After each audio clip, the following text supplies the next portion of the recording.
so-called blacks, Hispanics, and Native Americans, that you are the Israelites of the Bible.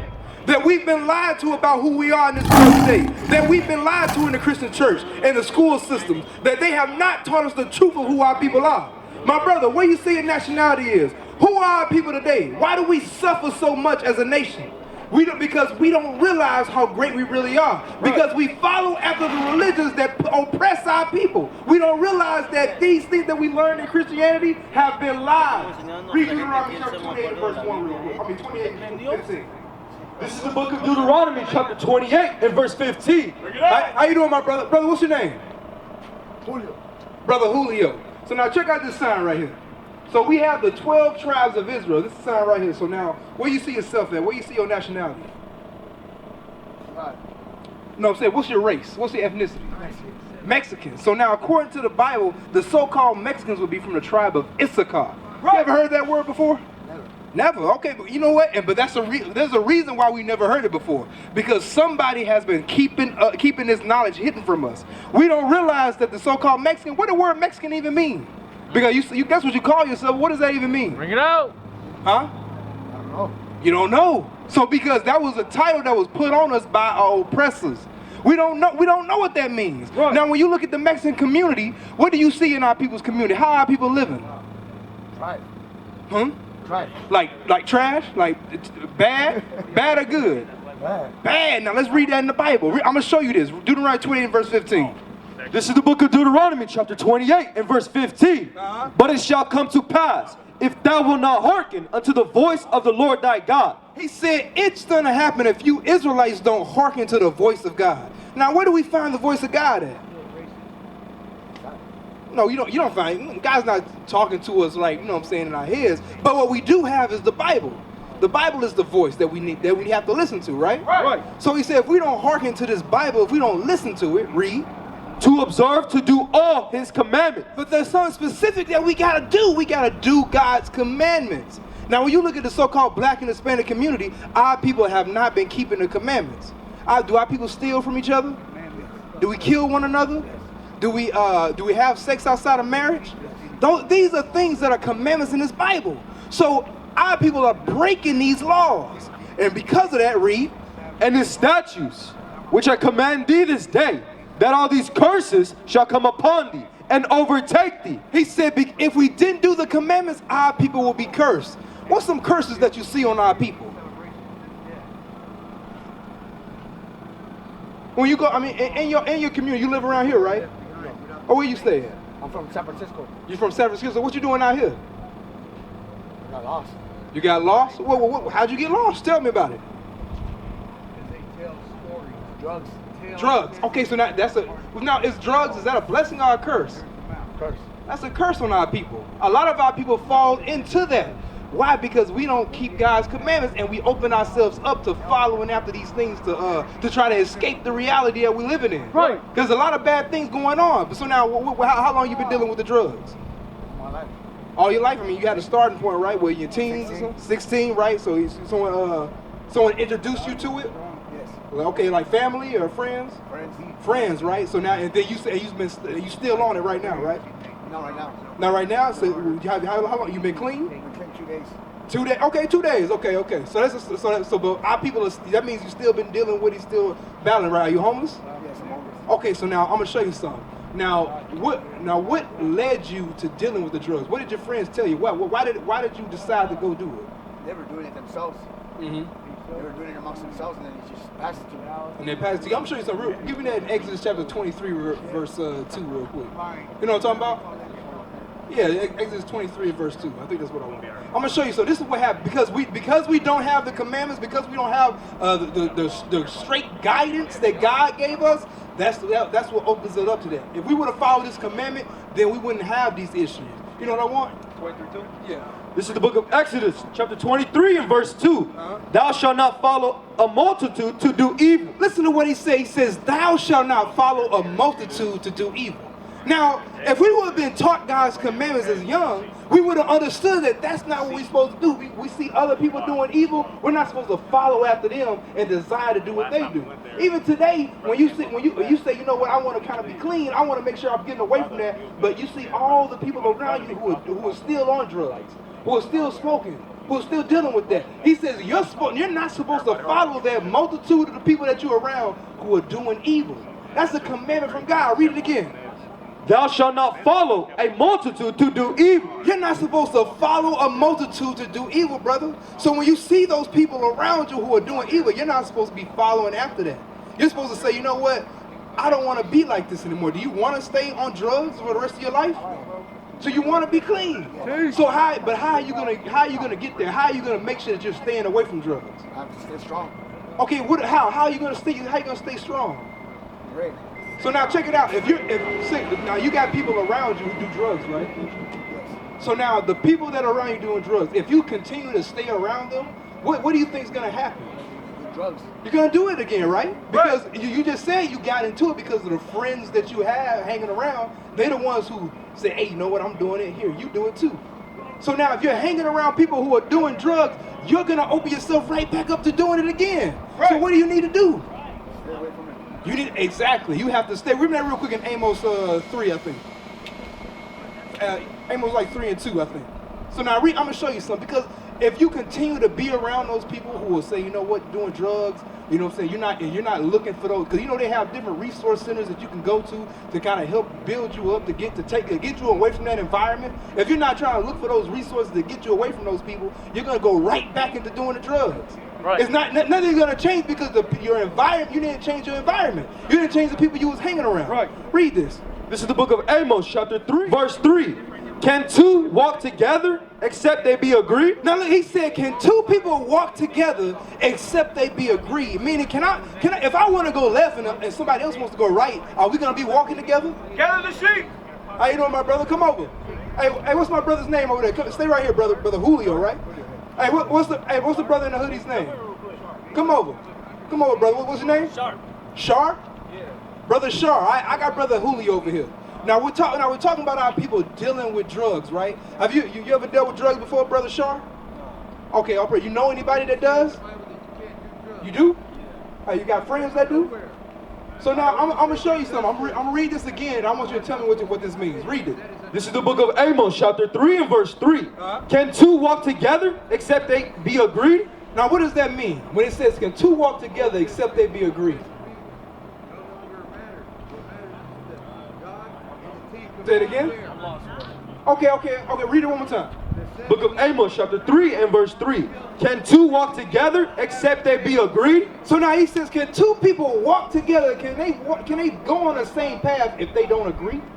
If I want to go right and the other person wants to go left, we're not going to be walking together. We have two different outlooks on what we want to go in life. So how can we walk together? Because we don't agree. So if you say, you know what, I don't do drugs, I don't want to do drugs, and then you hang around people that do, what do you think is going to happen? You're gonna fall, because right, if you got dealing with 9 crackheads, you're gonna probably become the 10th. Right. Because that's what's gonna happen. Because you're walking with people and you're saying you don't agree with them, you're gonna eventually agree with them. It's all about mentality, though. It's all about how strong. All right, get Proverbs 12:26. Proverbs 12:26. If you let yourself be mentally weak enough to be easily influenced like that, you deserve to have that. But you're putting yourself around the influence. Right. So what are you gonna be influencing yourself with? All you're gonna absorb all day long is that evil, and you're gonna eventually be like it. Right. You're gonna be the same as your friends. Read this. This is the book of Proverbs, chapter 12 and verse 26. The righteous is more excellent than his neighbor. He says the righteous man, yeah, he's more excellent. He's better than his neighbor. Right. The person who wants to get their life on track, yeah, they're gonna be better than the person next to him. But what? But the way of the wicked seduceth them. But the ways of the wicked, they will seduce you. The ways of the wicked will draw you towards doing what they're doing. Right. So it doesn't matter if you think, oh, you know what, I'm strong. I'm not gonna be influenced by them. God says the way of the wicked will seduce you. Same thing I'm telling my brother Julio. He come on, read that one more time. This is the book of Proverbs, chapter 12 and verse 26. The righteous is more excellent than his neighbor. Go ahead. But the way of the wicked seduceth them. So you got to understand, my brothers, if you're dealing around with people who do drugs and you saying, I don't want to be like that no more, I don't do drugs, well then you're going to slowly be influenced by them. Right. The ways are going to seduce you to being like that. So if you don't want to be like that, you're going to have to do what? Separate yourself from those people. Right. Yeah, ayy, ayy, yeah, ayy. Reliving the book of the Acts. I carry my cross on my back.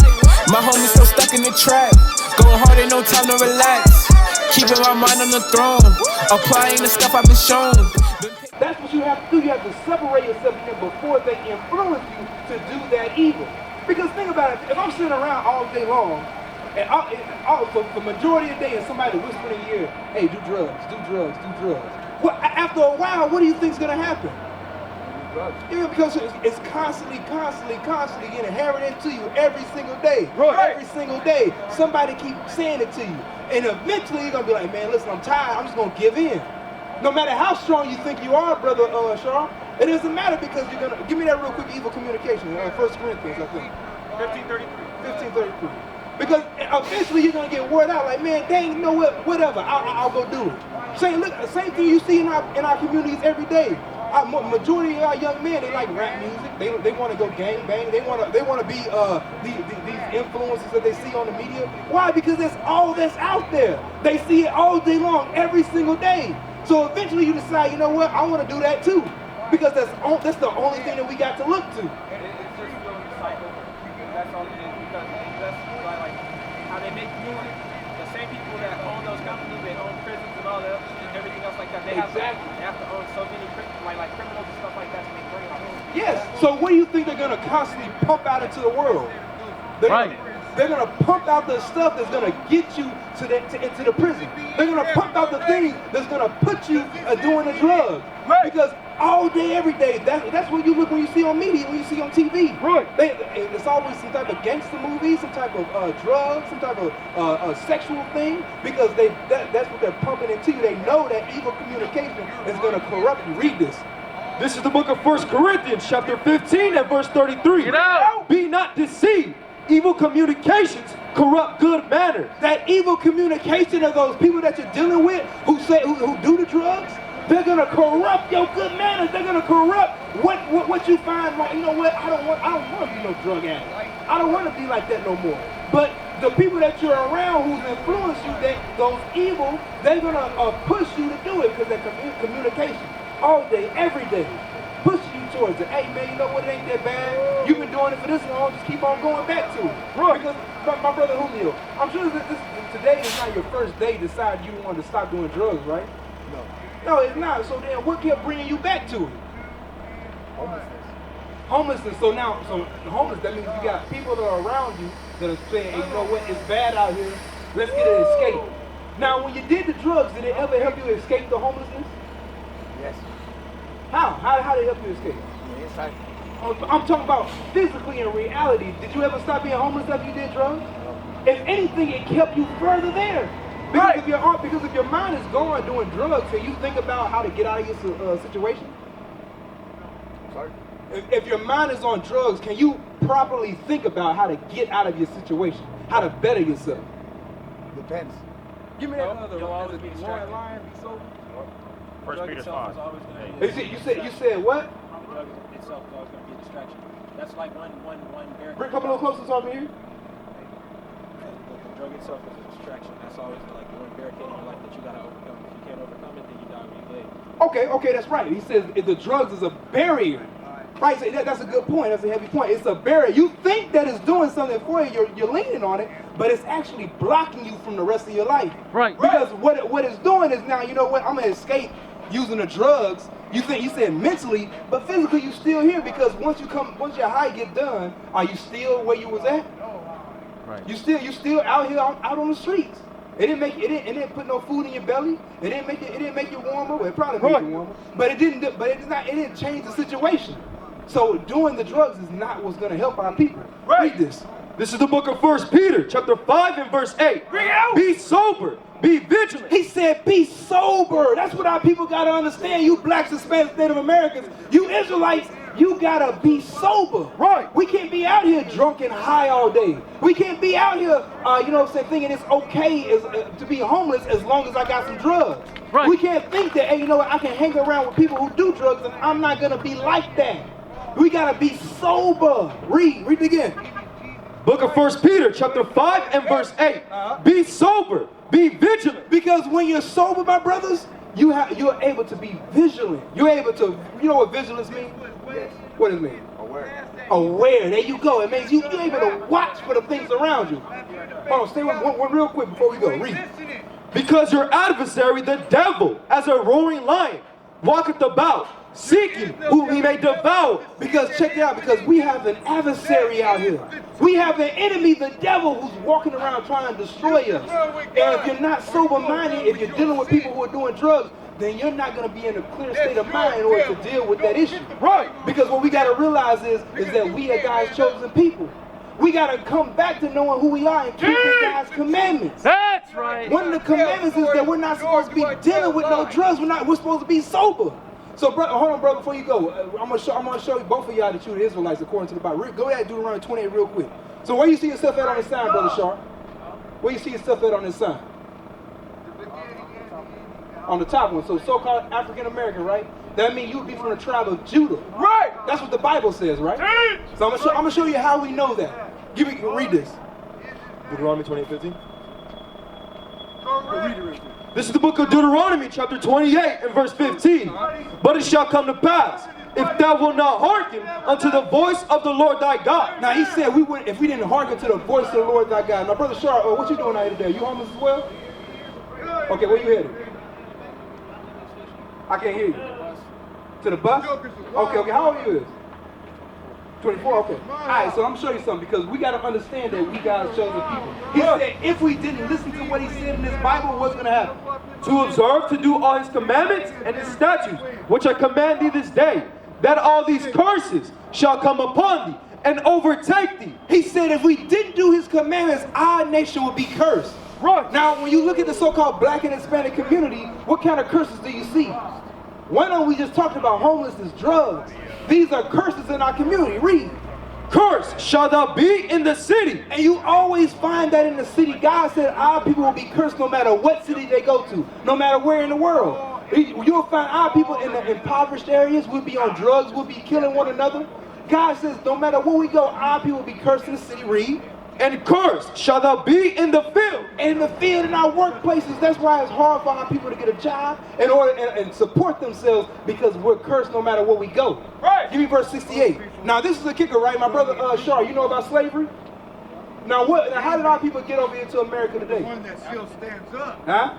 We're not scared of them. No, I'm saying how did we get over here to America? How do you deal with someone like Okay, that? so What this makes is funny. you so It special? wasn't necessarily the white man's fault. It was Come a little closer. It's hard to be said. It wasn't the white man's fault. What? not necessarily. It wasn't the white fault that we ended up in. Through his It was blessing. kind of like our own, Because I follow race that did his it. teachings and They were just path. doing it for so long and No, Ron.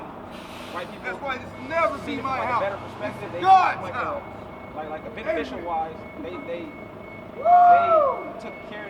They took care of over them and they left them to their own resources. Like, you know what I mean? They let them do their bullshit, but they made sure they made money off of it and they got mad. They said, hey, you can't do that. You know what I mean? No, I'm gonna stop you. That's the incorrect thought. Because you know that's a thought that the so-called white man puts into our heads It's and, not. and tells us that we were selling each other in slavery. Right. That's not, that never happened. No, it did happen. I'm gonna show you what happened. Nigeria, Give me Joel real quick. Not even like that. Nigerians or Africans or however you want to put it. There was maybe slice in the middle, making like two different like categories of black people.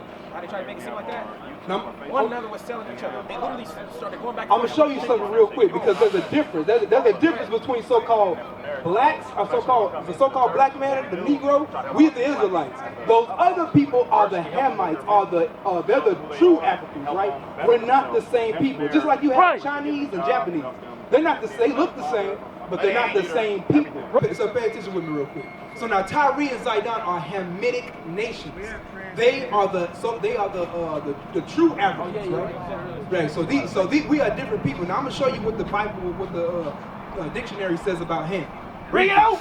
Zondervan's Compact Bible Dictionary. Ham, the youngest son of Noah. So it says Ham is the youngest son of Noah, right? You know about Noah, right? The ark, the flood, right? He had three sons. Take it from him.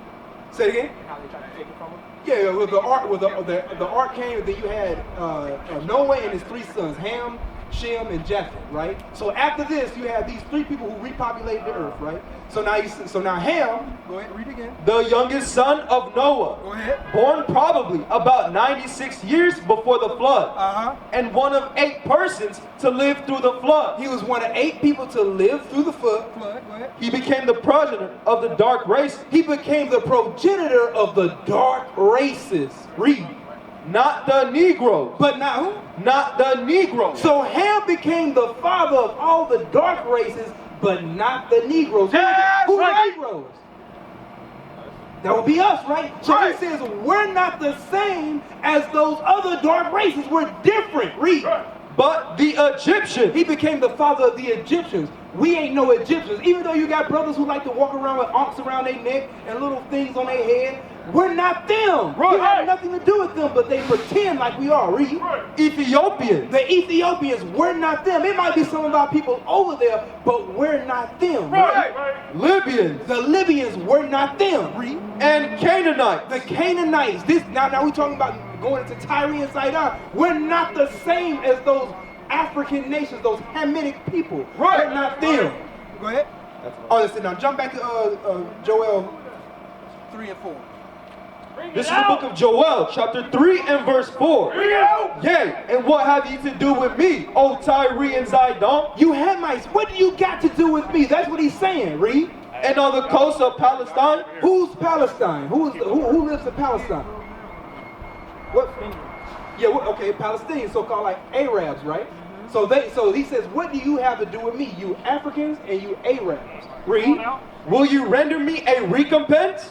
And if ye recompense swiftly and speedily, will I return your recompense upon your own head. He said, are you going to pay me back because I didn't choose you as my special people? Because he chose the Israelites. He didn't choose the Hamites. He didn't choose the Arabs. Even though in their Islam they try to take it if they're chosen, they're not. So God says, are you going to try to pay me back because I didn't choose you? Go ahead. Because ye have taken my silver and my gold, and have carried into your temples my goodly pleasant things. Go ahead. The children also of Judah. So you see that he says, the children of Judah. Now who are the children of Judah? Look at the sign. Who are the children of Judah? African Americans. So he says, the children of Judah, you Hamites and you Palestinians did what with?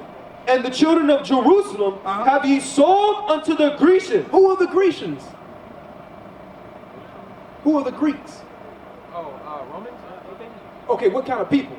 I got this. Would they be Chinese, Caucasian? They're Caucasian, white people, right? So now he says, you Arabs and you Africans, you took the so-called African Americans and you sold them to who? The white man. Now what is that called in history? What is Slavery. That's called the transatlantic slave trade. That's what it's called. Read it again. That last part that you just read. The children also of Judah and the children of Jerusalem have ye sold unto the Grecians. He said we were sold by the Africans and by the Arabs into the hands of the so-called white man. That's what happened. So no, it wasn't Africans selling Africans. It was Africans selling me and you. We're not the same people. Bring it out! What is a nation?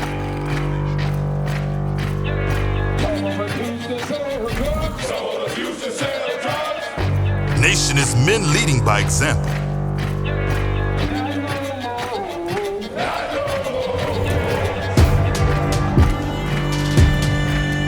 Nation is family.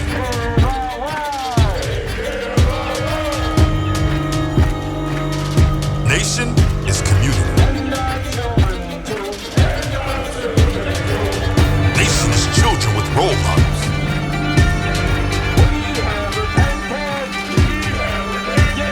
Nation is unity.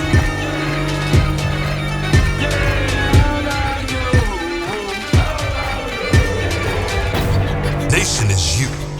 And finally, my brethren, be strong in the Lord. His word